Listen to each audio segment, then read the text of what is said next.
انسان کے اخلاقی زندگی کے جن پہلوؤں کا قریب کے لوگوں پر اثر پڑتا ہے، ان میں سے ایک اخلاقی پہلو اور بڑا زبردست پہلو اس کی زبان کا بھی ہے۔ زبان اگر مٹھاس ہو اور مہذب گفتگو انسان کرتا ہو، نرم گفتگو کرتا ہو، تو اس کے اثرات بہت اچھے پڑتے ہیں اور اس کے دور رس نتائج نکلتے ہیں۔ اگر خدا نخواستہ آدمی کی زبان میں بڑی سختی ہو اور تلخی ہو، زبان کو انسان غلط استعمال کرتا ہو، تو اس کے بہت شدید اور برے اثرات پڑتے ہیں۔ اس لیے نبی کریم صلی اللہ علیہ وسلم نے بہت زیادہ تاکید سے اپنی احادیث مبارکہ میں مسلمانوں کو اپنی زبان کے صحیح استعمال کرنے کی ترغیب دی ہے اور غلط استعمال کرنے سے بہت سختی سے منع فرمایا ہے۔ ایک حدیث میں آپ نے ارشاد فرمایا، لیس المؤمن بطعان ولا لعان ولا فاحش ولا بذیء، کہ مسلمان یعنی حقیقی مسلمان طعنہ نہیں دیتا، لعنت نہیں بھیجتا، فحش بات نہیں کہتا اور گالی نہیں دیتا۔ تین کاموں سے آپ نے منع فرمایا، تین قسم کی باتوں کے بولنے سے۔ ایک تو یہ کہ مومن طعنہ نہیں دیتا۔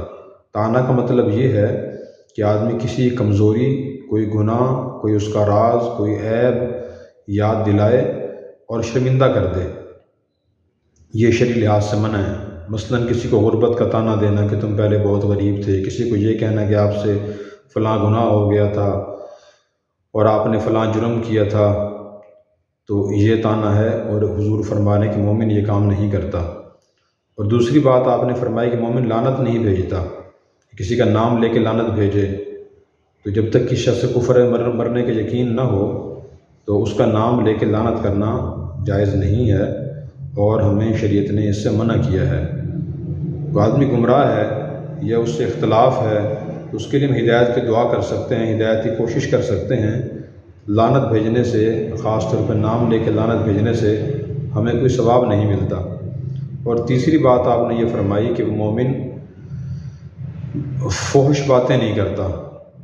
نوجوانوں میں خاص طور پہ یہ کمزوری پائی جاتی ہے کہ وہ ہنسی مذاق میں فحش باتیں، فحش مذاق اور فحش کام کرتے رہتے ہیں، اور سمجھتے ہیں میں تو مذاق کر رہا ہوں، اور یہ سمجھتے ہیں کہ شاید مذاق میں یہ سب چیزیں جائز ہیں۔